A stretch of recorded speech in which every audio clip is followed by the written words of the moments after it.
For more than half a century, Jack Elam carried one of the most unforgettable faces in Hollywood. A face shaped by hardship, survival, and a life that never followed a straight path. Born William Scott Elam Jr. in 1920, his story began with loss almost immediately, when his mother died just days after his birth.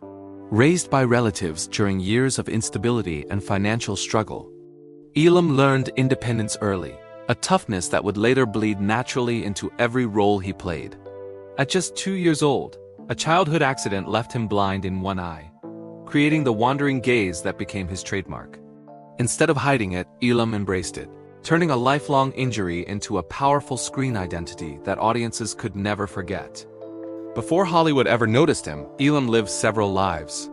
He studied business at Stanford, worked as an accountant, and served as a combat intelligence officer in the U.S. Navy during World War II.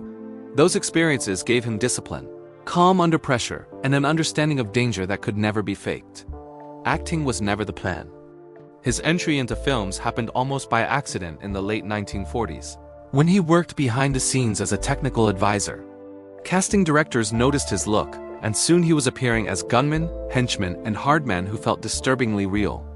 By the 1950s and 1960s, Jack Elam had become one of Hollywood's most reliable character actors, especially in westerns.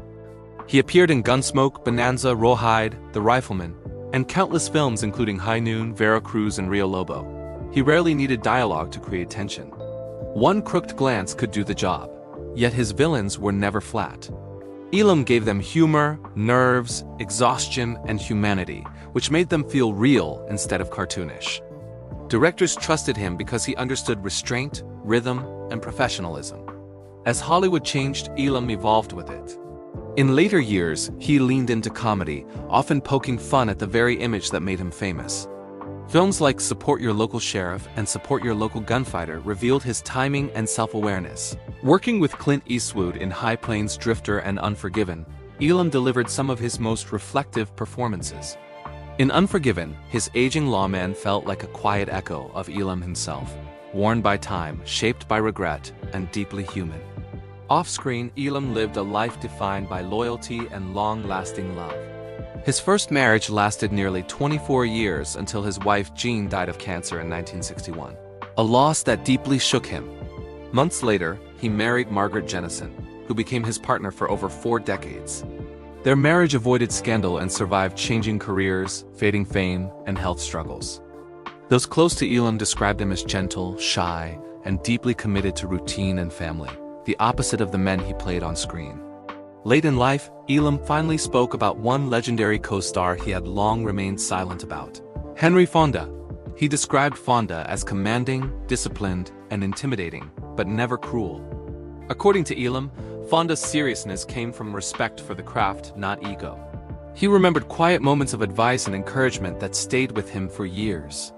In Elam's words, respect lasts longer than gossip. And that respect shaped his final view of Fonda as talented, demanding, and deeply human. Jack Elam died in 2003 at the age of 82, quietly at home, far from the spotlight he never chased. His legacy lives on in every crooked glance, every uneasy silence, and every unforgettable character he brought to life.